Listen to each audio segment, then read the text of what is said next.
So I suppose it was inevitable that I'd end up doing some comics from friends of mine here on the Rhizocast. So today I'm doing a comic by Jason Young, who I say of Veggie Saturn fame, though I'm not even sure that that's accurate anymore. Buyer Beware Comics. This is number 7 of 29.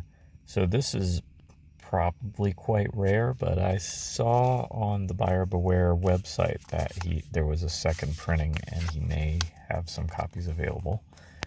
If you don't recognize this person, this is GG Allin.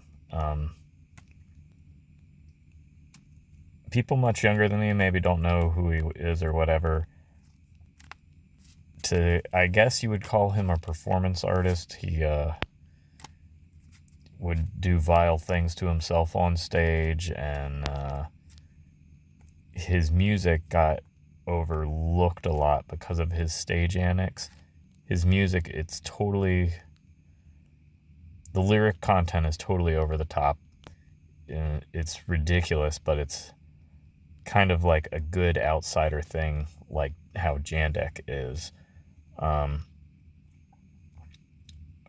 There's one record that he does that's like a country western record. That's my favorite one, but he also has some early stuff before he became the character that we refer to as GG Allin, where it's kind of Devo sounding, and those are good as well. But then, like, at a certain point, he becomes such a cartoon of himself that the music's no longer interesting to me.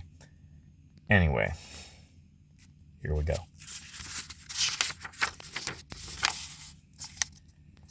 So, this is interesting because this is Jason Young from Veggie Saturn, but I believe inside of here is the Jason Young from this comic. Anyway, so Def Fur Records, people are working in there. They're like, they gotta price some stuff and then get some lunch. They're looking over the records, seeing the quality, making sure everything looks right. And you see, if you're into somewhat underground music, you'll see some posters in the background that you recognize. Here's a Warm Leatherette poster.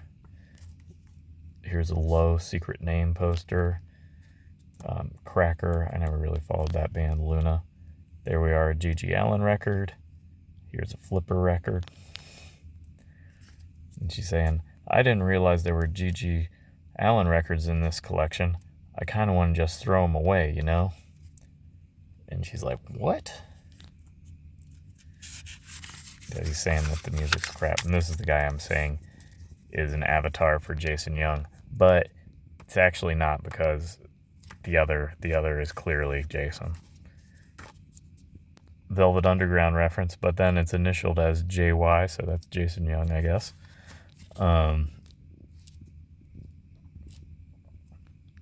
And she's like, you're not a fan of GG Allin?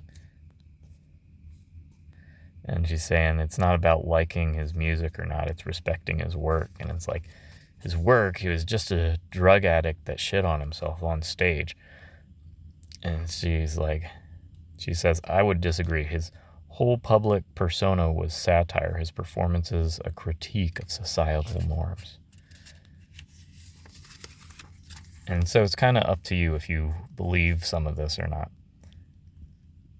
And he's like, you're joking and blah, blah, blah, blah, blah. And they're arguing about whether he was a jerk or if he was kind of being sarcastic and creating a statement. That's your Sunday record right there.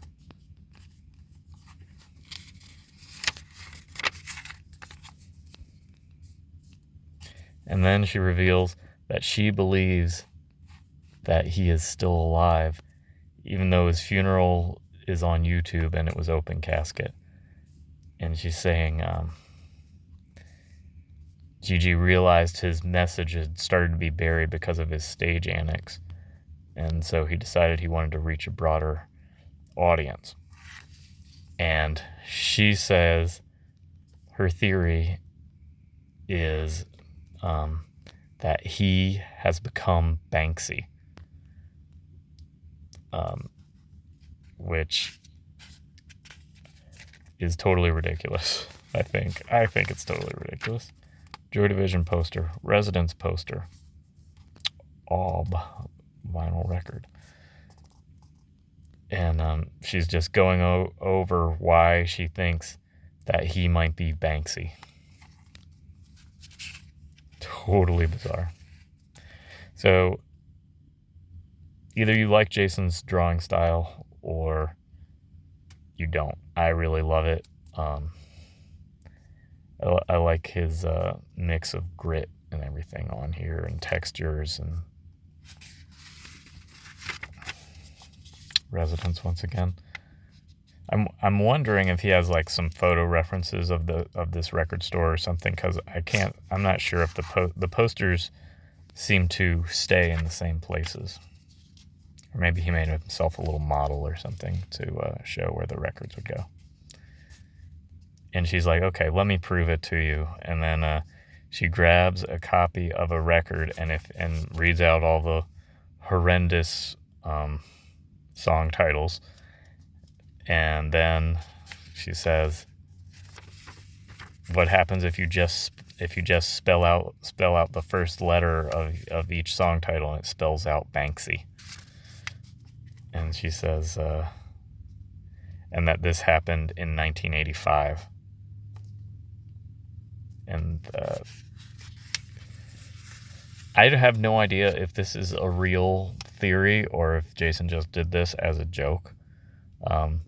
I like to think if it is just Jason's joke, it will someday gain something where people really have it as a conspiracy theory, kind of like the thing about Billy the Kid not being killed when he was. That's from, I believe it's a John Ford movie that he made, and he's like, I really like Billy the Kid, I don't want him to die at the end, so he made a movie where he escaped and that the wrong person got buried or whatever, and that's how the legend of him not dying came to be, is my understanding.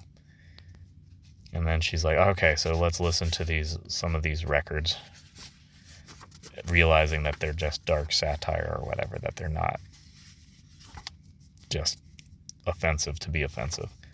Swans poster. And so then they put on Revolting Cocks poster. And she's like, keep it a secret about that he's really Banksy, you know. That it's showing some of his lyrics, and they're ridiculous and awful, but after the story he thinks it's genius. So yeah, there we go. Cool book, fun. It's what you want in a mini comic. It's from Jason Young, buyer beware, and I believe the website's buyerbeware.guttertrash.net. Thanks for hanging out with me and flipping through this one.